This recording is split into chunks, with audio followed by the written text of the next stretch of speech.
Hello. Assalamu alaikum, everyone, and welcome to yet another episode of Shosha. And yes, this is Valendar Khan. As always, आपको पता है कि मैं कुछ ना कुछ कर ही रहा हूँ. So in terms of my work, obviously I get a chance to speak to a lot of people, and a lot of people may I get a chance to connect with a lot of good people, good energy, good vibes. तो उस हवाले से बात करूँगा. तो I finally am coming up to a point जिसमें मैं आपको introduction कराना चाहूँगा. A very interesting, very talented, very well-spoken artist from the fraternity, a very young lad, an amazing soul. तो मैं ज़्यादा आपको introduction अपने end से नहीं दूँगा. I would rather want her to give her introduction. So I have with me. अस्सलाम वालेकुम, कैसे हैं आप सब? Yes, we have Naziha. So Naziha, अब आप मुझे सबसे पहले बताएंगे कि भाई आखिर Naziha है कौन? Many people would want to know आखिर who is Naziha? Naziha is basically एक लड़की जो कि एकदम से इंडस्ट्री में आ गई जो कि एकदम से इंडस्ट्री में आ गई और फिर एकदम से बॉम्ब फट गया. So बॉम्ब फटते हम इसको यहाँ रखते हैं ताकि हम गुफ्तगू करते रहेंगे. So yeah, I'm gonna put the phone here. So Naziha, मुझे बताओ कि how did you start and ended up being here? I'm like आराम से बैठ जाएं. हाँ. It was really random. किस्मत में था.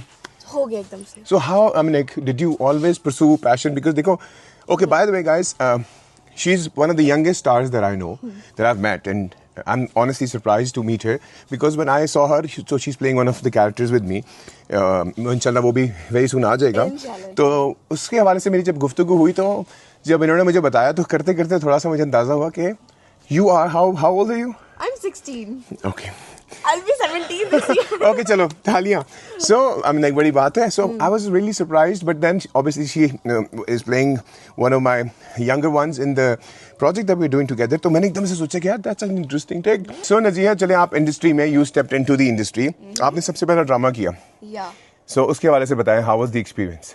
The experience was amazing. ये तो सबसे अच्छी बात है कि वहाँ की कास्ट बहुत अच्छी थी और वहाँ की जो प्रोडक्शन टीम थी वो भी बहुत अच्छे थे और डायरेक्टर अली भाई मेरे फेवरेट डायरेक्टर और अभी ये वाला जो मैं प्रोजेक्ट कर रही हूँ इसके भी डायरेक्टर मेरे फेवरेट हो चुके. So what was the first drama called? जमा तकसीम. जमा तकसीम is obviously a big success. Yes. हाँ तो मुझे बताएं कि उसमें what role did you, because I think you played one of the pivoting roles in the drama. तो थोड़ा सा बताएं audience को so that they have an idea, because you know you are an upcoming, but you are a star yourself because I'm working with you as well and I can tell that. But how was the experience, not only with Jama Takseem but overall उसका feedback in terms of how it came to being, वो बताओ जरा.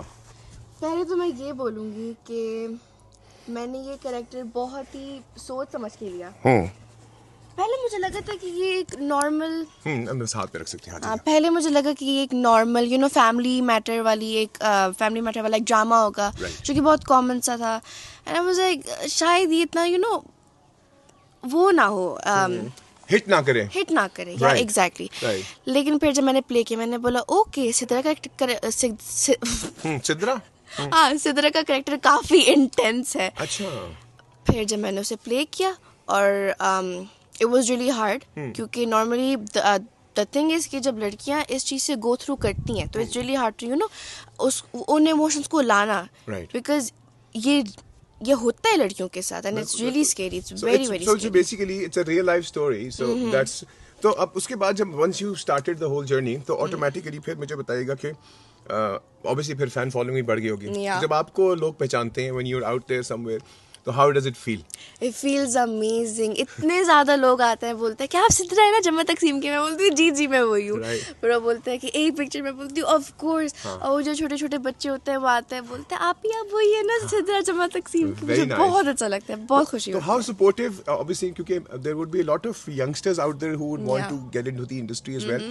तो उनके लिहाज से भी तुम उनको बताओ कि how comfortable it is, because you know अभी भी we are working together because there is a current stigma कह सकते हैं, या लोग कहते हैं यार नहीं यार आप एक्टिंग ना करो. तो how do you see, because मैंने अभी तक जितना भी काम किया and you obviously are working with us, तो it's pretty much more like हम फैमिली की तरह होते हैं.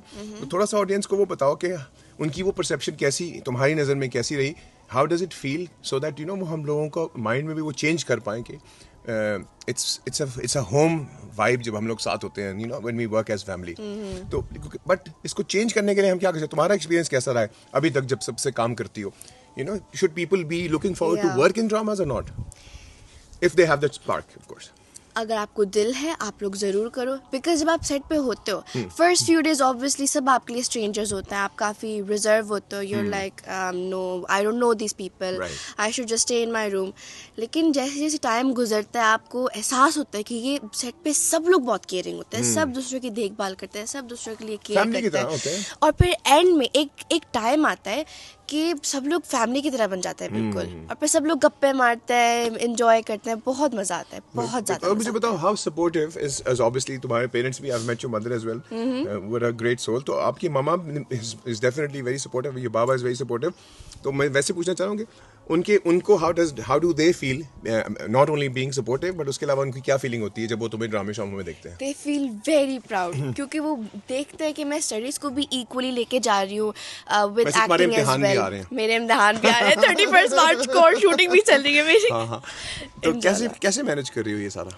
ये यार आई फील लाइक डिपेंड करता है बंदे पे कि आप कैसे लेके चलते हो अपनी चीज़ों को, क्योंकि मेरे लिए तो थोड़ा आसान है, मैं स्टडीज़ को भी इक्वली लेके चलती हूँ, रात को पूरी रात पढ़ती हूँ मैं, एंड देन सुबह मैं सेट पे आती हूँ, स्क्रिप्ट भी करती हूँ, लेकिन जब छुट्टी होती है फिर ही मैं पूरी रात पढ़ती हूँ, अदरवाइज स्क्रिप्ट पे ज़्यादा फोकस होता है. अच्छा, और मुझे बताओ कि तुमने जमा तकसीम में your sister also acted right? यार सो उसके बारे में थोड़ा बताओ. मैंने ये पहले इंटरव्यू में भी बताया था कि जब मैं ऑडिशन देने आई थी फॉर सिद्रा का रोल, फिर मेरी बहन भी आई थी साथ. फिर अली भाई ने देखा मेरी बहन को, उसने बोला आपको एक्टिंग आती है? मेरी बहन ने बोला पहले ऐसे किया और फिर ऐसे किया, फिर वापस ऐसे किया. तो how old is your sister? She is 10. Oh, वो तो छोटी. तो what character did she play? She played as my little sister. अच्छा. हम दोनों की केमिस्ट्री वैसी थी, बहन थे, और फिर स्क्रीन पे भी पूरी केमिस्ट्री दिख रही थी और बहुत मजा आया था उसके साथ करने में. अच्छा, very cool. Amazing. तो अभी मुझे बताओ कि इस ड्रामे में भी how I mean I'm sure you're having fun because you know we all are having fun. Yeah. तो how do you see your future in the industry? Because देखो अभी तो तुमने अभी कौन सी क्लास में हो? 9th. देखो ये 9th में है. जब मैं 9th में था ना तो मैं चूने खाता था और मट्टियाँ खाता था, क्या हम बच्चे थे. एनीवेज मैं एयरफोर्स की तैयारी में था और मैं कैडेट कॉलेज में था. बट नॉनदलेस मुझे बताओ कि तुम फ्यूचर क्या सोचे हो? Do you want to pursue this as a passion or do you passion usually what मैं तो चाहता हमेशा ही हूँ कि आप जिंदगी में करो वही जो आपने फर्दर लेकर चले. तो do you currently think कि इसको आप in the long run लेकर चलो कि as a permanent passion भी और you know your future भी? I want to because मुझे जितना लव रिसीव हो रहा है लोगों से, I genuinely want to pursue this. मुझे साथ में डॉक्टर भी बनना है और साथ में एक्टिंग भी करनी है मुझे. डॉक्टर और एक्टिंग? हाँ, एक्टिंग क्यों करनी है? सो दैट मैं ऐसे रोल्स प्ले करूँ सो दैट लोगों को एक मैसेज मिले, यू नो, एक लेसन मिले, एक अच्छा वाला लेसन, एक अच्छा वाला मैसेज. जैसे सिद्रा का रोल था उसमें I stood up for yourself. अच्छा, so you want to do characters जो के बच्चों की फ्यूचर्स की औरतों की फ्यूचर्स के लिए वो कर सके, मैसेज हो. बिल्कुल उसमें एक मैसेज हो so that people could learn from me, learn from the drama, learn from the environment. के जैसे जमा तकसीम में तो काफ़ी लोगों ने बहुत कुछ सीखा, to how to stand up for yourself and कैसे टॉक्सिक कुछ लोग होते हैं ससुराल वाले, एंड कितनी लड़ाइयाँ वगैरह होती हैं. राइट. तो बट तुम मुझे बताओ कि तुमने तो अभी तक इस तरह एक्सपीरियंस नहीं किया होगा in terms of in your age. So how do you learn and how do you act when you have to act in that appropriate manner? Do you look into other dramas and stuff उसे सीखने के लिए, या how do you inspiration कहाँ से लेती हो? मैं जो हूँ उस करेक्टर में अपने आप को ढूंढती हूँ because somewhere तुम औरों से पूछती हो ये कैसे होते हैं, या कोई ना कुछ कैरेक्टर्स ऐसे होते हैं ना, you have to learn from somebody's experience and stuff. That's true. Well, कभी कभार ऐसा होता है कि sometimes देखिए होता ऐसा है कि वो करेक्टर कहीं ना कहीं आपकी पर्सनालिटी में होता है, और समटाइम्स आप दूसरों को देखते हो. फॉर एग्जांपल मैं अपनी फ्रेंड को देख लूँ, अगर उसके साथ खुदा ना खास्ता ऐसा हुआ होता, अल्लाह ना करे, तो मैं फिर उससे थोड़ा बहुत सीखती है अबाउट वो अपने इमोशंस कैसे मुझे बता रही है, वो कैसे एक्सप्रेस कर रही है, वो कितनी डरी हुई है, कितनी खौफजदा है. यही है. इंटरेस्टिंग है. अभी हम थोड़ा सा वॉक भी कर लेते हैं और उसके बाद हम आज वॉक करते करते हम गुफ्तगू को वो करेंगे, क्योंकि यूजुअली अभी मौसम अच्छा था तो आई जस्ट थॉट कि चलो. सो नज़ीहा, ये आप माइक अपने पास रख सकते हैं. तो नज़ीहा, इसके अलावा मुझे बताओ अब लास्ट में, तो any messages for the youngsters out there, for the youth out there? तुम तो खुद भी यूथ हो, लेकिन फिर भी यूथ्स के लिए तुम्हारा क्या मैसेज होगा so that you know people should learn and you know look forward in terms of inspiration? तुम क्या मैसेज देना चाहोगी सबको? मैं आप सबको यही बोलना चाहूँगी कि focus on your self and आपको जो करना है वो करें, because you have a short life, do what ever you want. live your life to the fullest. Live your life to the fullest. Exactly. Well, thank you very much, Nazia, for being a part of the show. Thank you. It was lovely talking to you, and It was guys. lovely talking to you as well. बहुत अच्छा लगा. Great. Well, thank you guys. Inshallah, we will be in touch. Till then, take good care of yourselves. All the best. Bye bye.